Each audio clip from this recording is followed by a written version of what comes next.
So what is art to you? Everything is art. You can cut it any which way and make sense of it. Anything you see on screen is not life.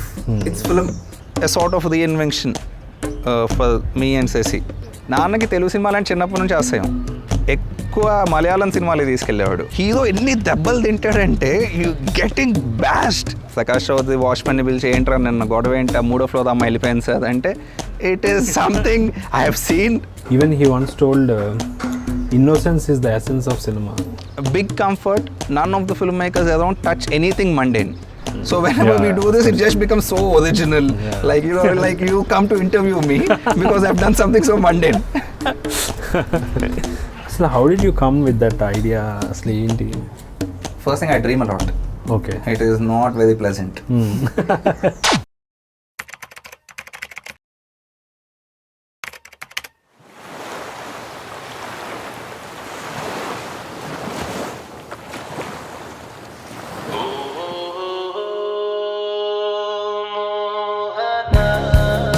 సాంకేతిక సంభాషణలు, అర్థవంతమైన చర్చలు, రచనా రహస్యాలు, cinema విశ్లేషణలు. అజయ్ వేగేష్ణ సమర్పించి మీ అభిమాన channel బొమ్మలాటలు Rohit మరియు శశితో ముఖాముఖి.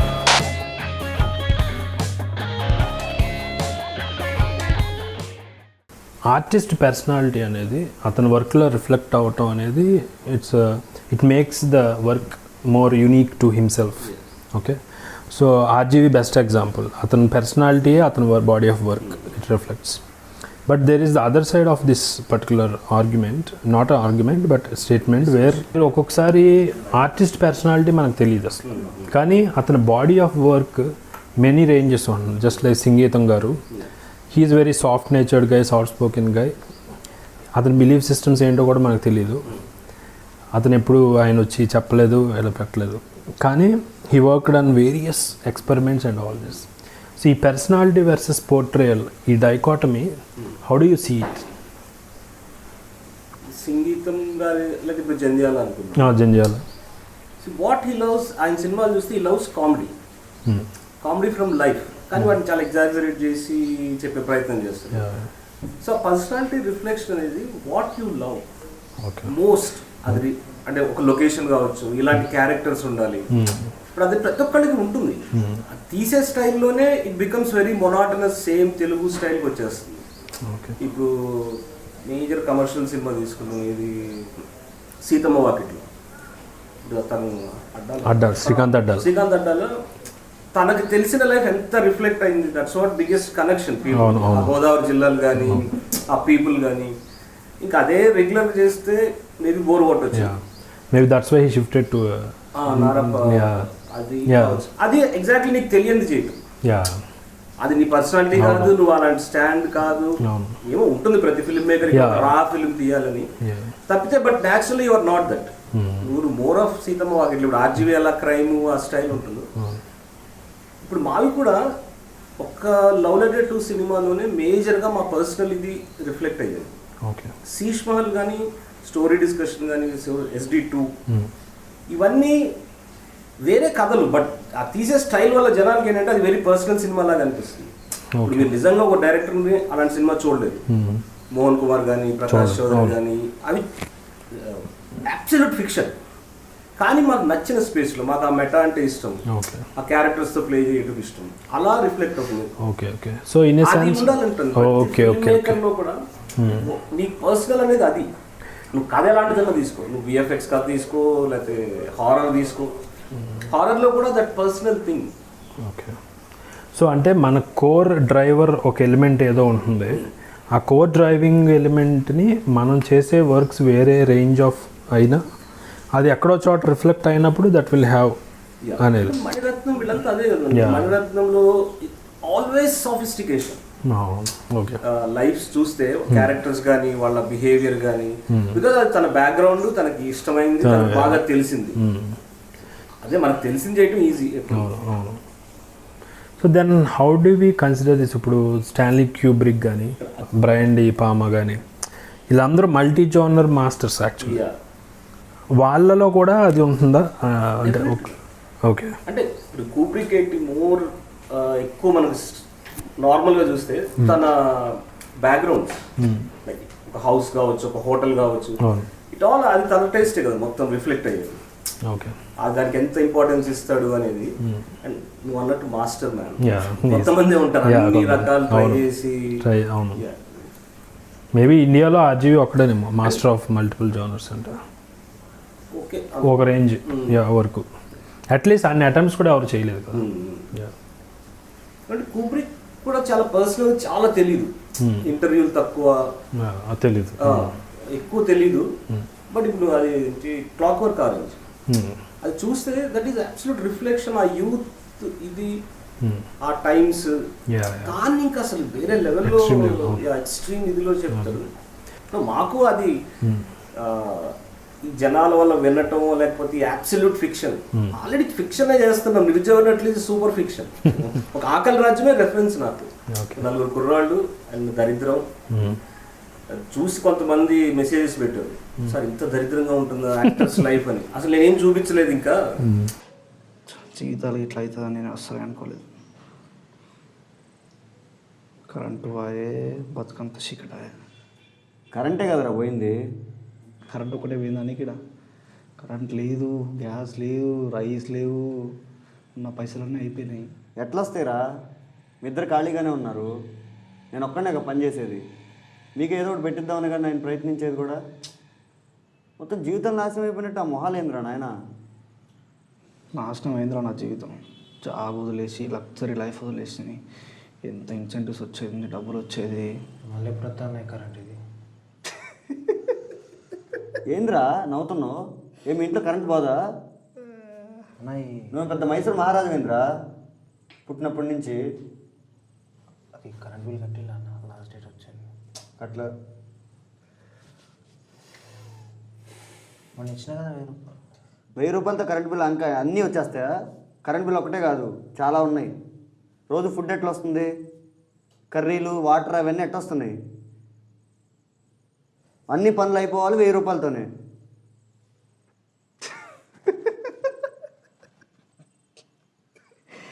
నాకు అర్థమవుతుంది, నా బొమ్మ 70mm స్క్రీన్ మీద కనబడుతుంది అనుకున్నా. తన సీక్రెట్ మొత్తం నా బొమ్మలే కనిపిస్తారు, ఎక్కడ చూసినా నా బొమ్మలే. ఆకలి రాజ్యం ఎంతవరకు అంటే నాకు బేస్ 4, నో జాబ్, అంత తీలేము, బాలచందర్ అంత తీలేము. సో అండ్ బాలచందర్ చూస్తే అదేంటి జయప్రద సినిమా అంతులేని కదా, అది ఎంత తను చూసిన లైఫ్. తమిళ ఫిల్మ్ మేకర్స్ నుంచి నేను ఎక్కువ భాగ్యరాజా ఒకటి, బాలు మహేంద్రని చూడలేదు. వాళ్ళు రియల్ లైఫ్ని ఫిక్షన్ చేశారు. నాకు ఫస్ట్ ఒక రకంగా జంధ్యాల మనకు అనుకోవచ్చు, మాకు తెలిసి వంశీ గారి సినిమాలు కానీ. కానీ వాళ్ళది దరిద్రం సినిమా ఎట్లా అవుతుందని అసలు. దట్ ఈస్ దాంట్లో ఎంత డ్రామా, ఎంత అవన్నీ అవే పర్సనాలిటీ రిఫ్లెక్షన్ అనిపిస్తుంది. నేను అందుకే ఎప్పుడు ఏదన్నా అనుకుంటే ఆ టోటల్ అవే వెళ్ళలేము. So you cannot escape from your own self. Never.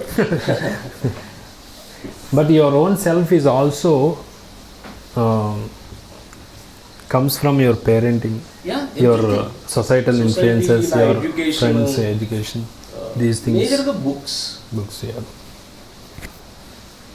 Even మనకి సాహిత్యంలో కూడా ఎవరితో మాట్లాడితే, ఇప్పుడు ప్రకాష్ గారితో వాళ్ళతో మాట్లాడితే, రియాలిటీ రాయటం కథలుగా ఫిక్షన్. నిన్న చదివాను నేను సచీద్రి బుక్ ఒకటి చదువుతున్నాను, సచీద్రి గారు పతంజలి స్టేట్మెంట్ ఒకటి. ఫస్ట్ రష్యాలో ఒక రైటర్ ఎవరు ఒక పేదవాడి కోటు మీద కథ రాశాడంట. అప్పుడు దాకా నవల్స్ అన్నీ కూడా రిచ్ పీపుల్వి, ఏవో ఒక ఫిక్షనల్ వరల్డ్ తెలియదు. అది పెద్ద సెన్సేషనల్. అక్కడ స్టార్ట్ అయింది రియాలిటీని సాహిత్యంలో రాయటం, అది సినిమాల్లో తీయటం. నా వరకు వచ్చేసరికి అంటే in fact the famous short story అదే, ద ఓవర్ కోట్ అని. ఓకే, ఏదో బుక్ ముందు మాటలో చదివాను. కానీ నేను పెరిగిన వాతావరణం, నేను చూసిన సినిమా, ఇదంతా కూడా ఎవ్రీ వీక్ మ్యాన్. అంటే చిన్నప్పుడు నీకు ఊహ తెలుసు, 3 ఏళ్ల వయసు నుంచి నేను థియేటర్కి వెళ్ళేవాడిని ప్రతి వారం. డాడీ డిస్ట్రిబ్యూట్ హిందీ చూసేవాడిని, ఇంగ్లీష్, ఇట్లా full commercial cinema. Chiranjeevi hard core ఫ్యాన్ని. ఇండస్ట్రీకి వచ్చినాక కూడా నేను చాలా స్టోరీ డిస్కషన్స్కి వెళ్ళేవాడిని. ఓకే ఓకే, ఆ తెలుగు సినిమాకి కావాల్సిన టచ్ ఏదైతే ఉంటుందో, ట్విస్ట్ బ్యాంగో లేకపోతే కామెడీనో, అది నువ్వు చాలా బాగా చెప్తావు చేసి అనేది కూడా వచ్చింది. ఎప్పుడైతే నేను world cinema especially Iranian cinema touch అయిందో నాకు, అక్కడి నుంచి and Meera Nair especially Salaam Bombay. Okay Salaam Bombay చూసినాక నాకు బిగ్గెస్ట్ ఇన్స్పిరేషన్ ఫకీర్ అనే కథ. ఓకే చాలా రోజులు చేయాలనుకుని అదే ఆ రియాలిటీ ఫిక్షన్ అవడం అనేది ఒక అడిక్షన్, ఇంకా అది దాని నుంచి బయటికి రాలేదు. సో ఇరానియన్ ఫిల్మ్ మేకర్స్ అంటే జాఫర్ పనాహి, ఇంకా ఏంటి? ఫస్ట్ అబ్బాస్ కిరోస్తమి, ఓకే తర్వాత మోసిన్ మక్మల్ బాఫ్, నాకు తెలిసిన వాళ్ళు. Okay like 4-5 years back Panahi. ఇంకా చూసా చాలా ఫెస్టివల్లో, బట్ నాకు పేరు తెలియదు, డైరెక్టర్స్ పేర్లు. సో వాట్ అంటే ఇరానియన్ ఫిల్మ్ మేకర్స్లో ఏంటి నచ్చేది? ఒకటి, అన్ని రిస్ట్రిక్షన్స్ మధ్య సినిమా చేయాలనుకోవడం. ఓకే ఉమెన్ ఎలా చూపించే వాళ్ళకి అన్ని రిలీజియస్ రిస్ట్రిక్షన్స్ చాలా స్ట్రాంగ్. దాంట్లో ఎలాగైనా సరే సినిమా చేయాలి అనేది ఈజ్ వెరీ బిగ్గెస్ట్ ఇన్స్పిరేషన్. మనకి ఇన్ని ఫెసిలిటీస్ ఉంది, మనం ఎందుకు చేయకూడదు అని అదొక inspiration. And as it is వాస్తవిక జీవితం సినిమా లాగా కట్ చేస్తే ఎలా ఉంటుంది, చిన్న ట్విస్ట్, ఏదో ట్విస్టో ఏదో ఒక కథ అవ్వాలి కాబట్టి. అదర్వైజ్ అది మొన్న ఎప్పుడో మంబుల్ కోర్ అనే ఒక జానర్, అసలు ఏం జరగదు, అదే సినిమా. సో అలాంటి సినిమా చేయాలని ఇష్టం నాకు. ఇప్పుడు నేను పోను మోర్ ఇంకా రాడికల్ అయిపోతున్నా, స్టాటిక్ లైఫ్లోకి ఈజీగా తీద్దాం. But the opposite force is Rohit. లేదు, మనం ఒక పెద్ద ట్రక్ వేసుకుని వస్తాడు అనమాట గుద్దడానికి. చాలా పెద్ద ఐడియా ఉన్నాయి, చాలా సూపర్ ఫిక్షనల్ ఐడియాస్ ఉన్నాయి నెక్స్ట్ చేస్తే. Okay okay 2 crores 3 crores. ఇప్పుడు కిరాయి హంతకుడు అనేది ఉంది కదా, స్టోరీ డిస్కషన్ 2. అది ఒక బందర్, ఒక బీచ్ బ్యాక్డ్రాప్లో స్మగ్లింగ్ బేస్డ్ లాంటి స్టోరీ. ఫస్ట్ వేరే కదా, అది 7-8 crores కావాలి మేము ఆ పీరియడ్ అచీవ్ చేయాలంటే. ఓకే దానికి రీసెంట్గా ఏదో వచ్చింది, Martin Scorsese Irish man trailer and Irish man cinema చూడాల, ఇంటర్వ్యూ చూసినాక ఇంకా యాజ్ ఇట్ ఈజ్ ఎత్తైతే అనిపించింది. అంటే ఒక కార్మిక నాయకుడు అండ్ ఒక కిరాయి హంతకుడు ఇలాంటి ఏదో. ఓకే రేసు వేసేరా.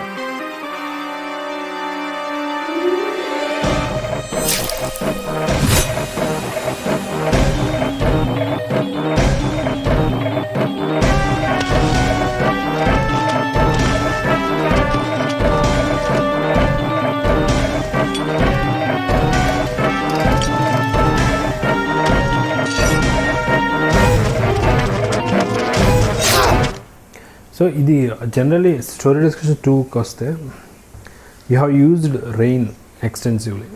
యూజ్డ్గా దొరికింది అదే జూన్లో స్టార్ట్ చేశారు. యా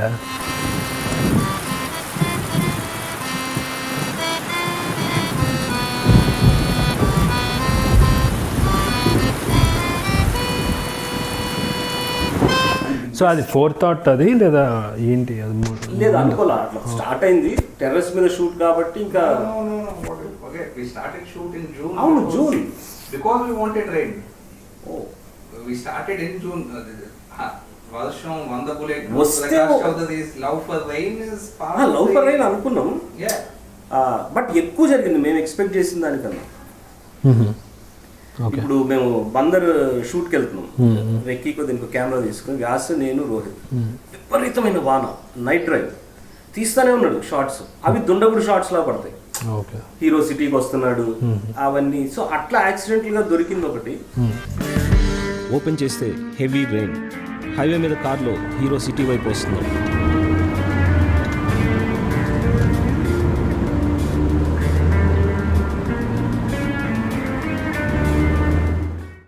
అండ్ నాకు చిన్నప్పటి నుంచి అంటే ఒక ఏజ్ వచ్చిన దగ్గర నుంచి తెలుగు సినిమాల్లో వాన చూస్తే నీరసం వచ్చేసింది.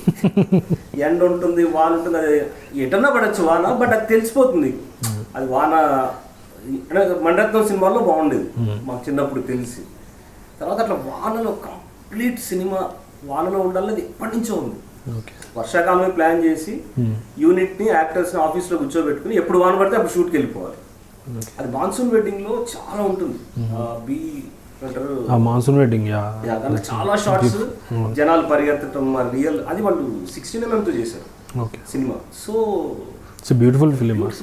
రెయిన్ రైన్ యా అంటే వెదర్ కనపడాలి అనేది మాకు ఎప్పుడు.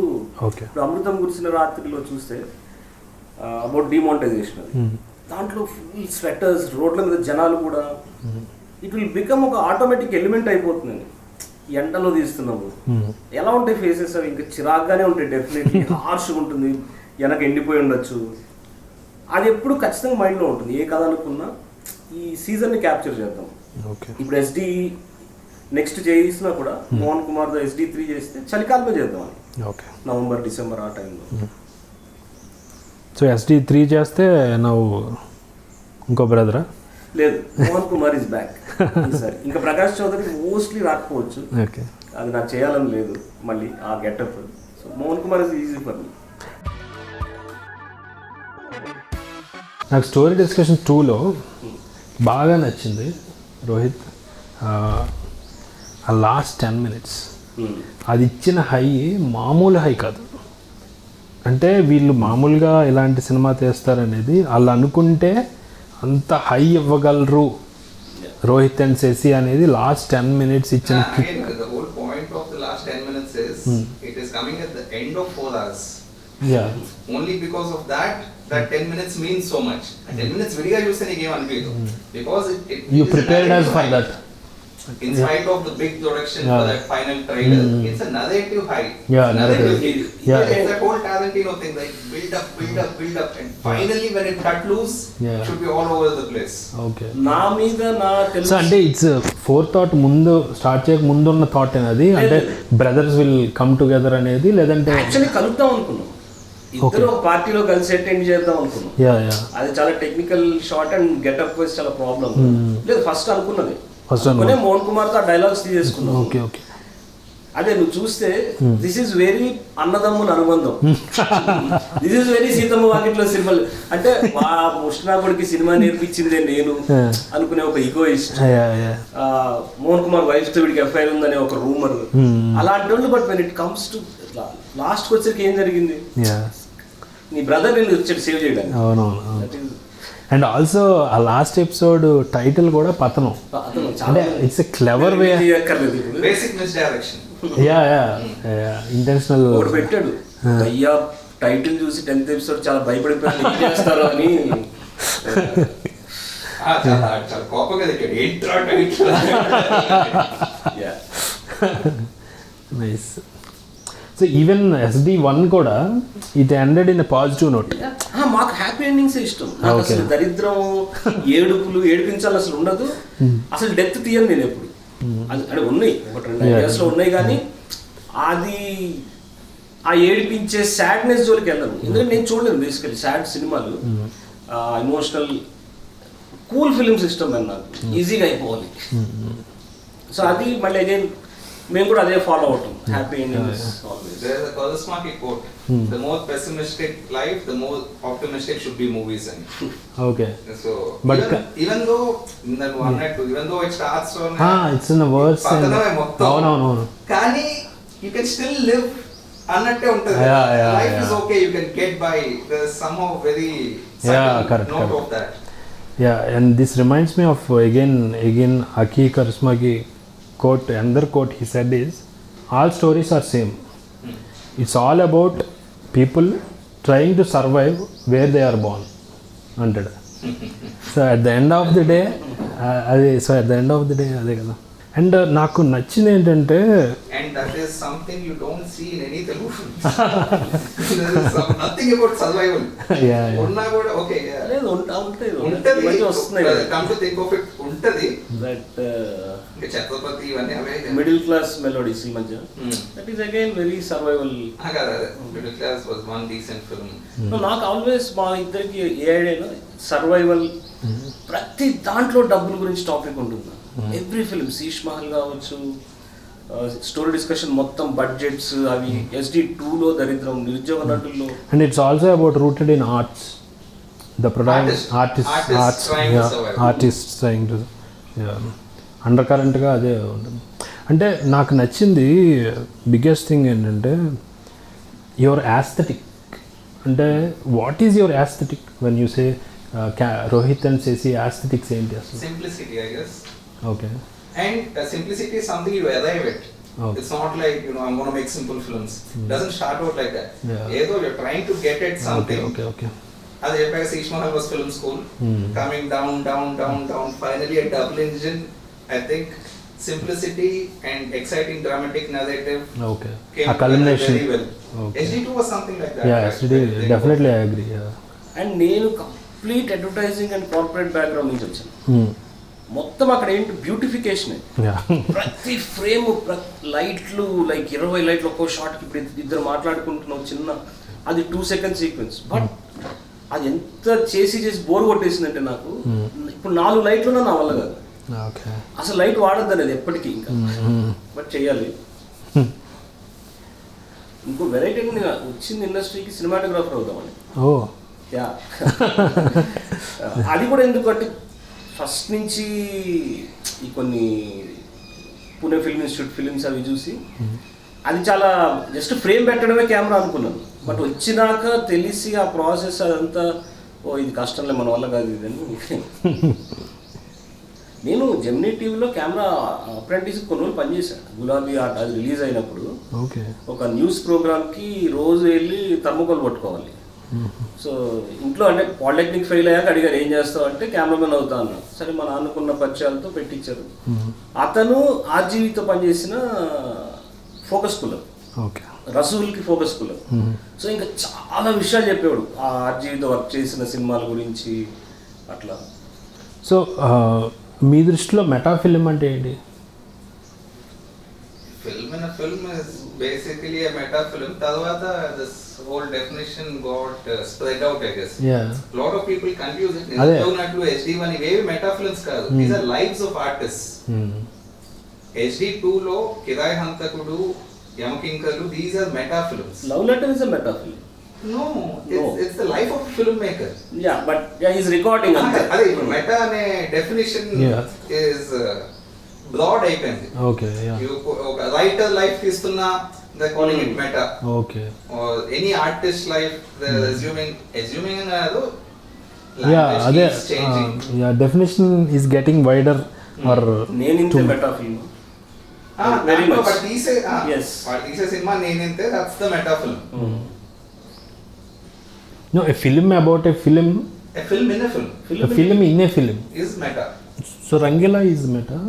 Very much meta. నీ ఏమాయ చేసావే లో పడిద్దాం Jessie is a meta film. Okay. Very bad example but yeah something from the local market. Appalaraju. Yeah. Again maybe మా మీద అదే ఆర్జీవీ ఇన్ఫ్లుయెన్స్. అందుకే నేను ఒకసారి రంగీలా 20 years ఏదో జరిగితే స్టోరీ డిస్కషన్లో ఎన్నిసార్లు వస్తుందని కట్ చేసేవాటి. ఎన్నిసార్లు వాడేవంటే రంగీలా రంగీలా రంగీలా రంగీలా అసలు అది నాకు నిజంగా ఫ్రీ మేక్ చేయాలని ఉండేది ఓకే. రంగీలాని.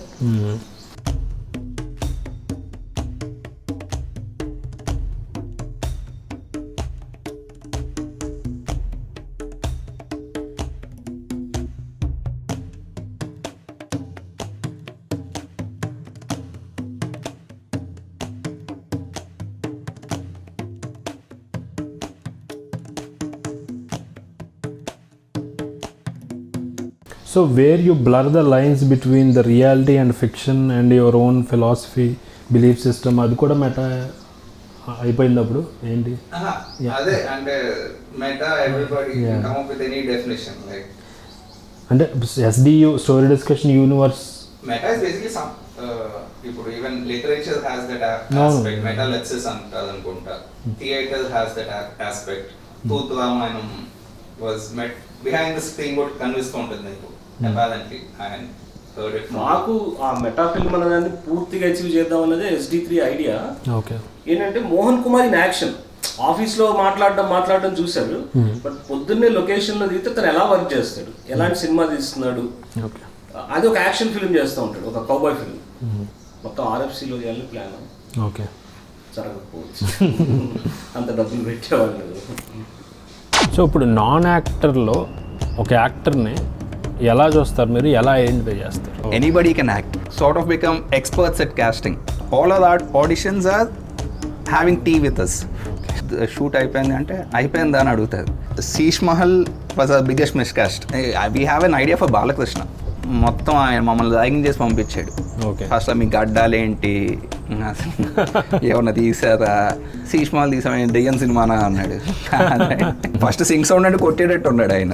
తమిళ వాళ్ళు మలయాళం వాళ్ళు ఎంత రెస్పెక్ట్ ఇస్తారు యాక్టర్లకి, మన వాళ్ళు ఇవ్వదు అది ఇది అంటున్నాడు. మేమేమో సరే సార్ మిమ్మల్ని లీడ్గా పెట్టి తీద్దాం అంటే నన్ను పెట్టి తీస్తే డబ్బులు దా అంటున్నాడు తాతకి ప్రేమతో. అదే making your limitation as your strength. Make your limitations interesting for your self. Interesting.